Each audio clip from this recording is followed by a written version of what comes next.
உங்கள் வீடு நிச்சயமாக தெற்கு பகுதி பாதிக்கப்பட்டிருக்கும். இப்போ நான் உங்களுடைய டீட்டெயில் எனக்கு தெரியாது, நான் சொல்லிடுறேன். தெற்கு பகுதி உங்களுடைய வீடு நிச்சயமாக பாதிக்கப்பட்டிருக்கும் நான் சொல்லிட்டேன். இப்போ போய் அப்படியே லைவாக நம்ம பார்த்தா உங்கள் வீட்டில் தெற்கு பகுதி பாதிக்கப்பட்டிருக்கும். ஓகே, புரியுதுங்களா? இது வாஸ்துல சொல்லிட்டேன். சரிங்களா? இப்போ ஜோதிடத்துக்கு வருவோம். உங்களுக்கு இப்போ நீங்கள் இருக்கிற தோற்றத்தை வைத்து நான் ராகுவோடைய ஆதிக்கம் ஜாஸ்தின்னு சொல்லிடலாம். ராகு ப்ளஸ் சனி சொல்லிடலாம். சரிங்களா? இப்போ ராகு ப்ளஸ் சனின்னு சொல்லும் போதே ராகு தெற்குல சேர்ந்துருவார், தென்மேற்குல. இப்போ இன்னும் கொஞ்சம் உள்ள போகும்போது உங்களுடைய வீடு தென்மேற்கு பாதிப்புன்னு சொல்லலாம். ஓகே, சரிங்களா? எண் கணிதன் வரும்.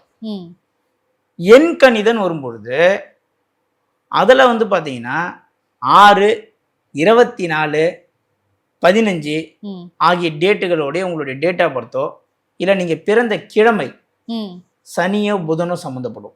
சனிக்கிழமை சார். புரியுதுங்களா? இது வந்து மூணுமே ஒன்றா சேர்த்துடலாம், பார்த்த ஒரு செகண்டில் கண்டுபிடிச்சிடலாம்.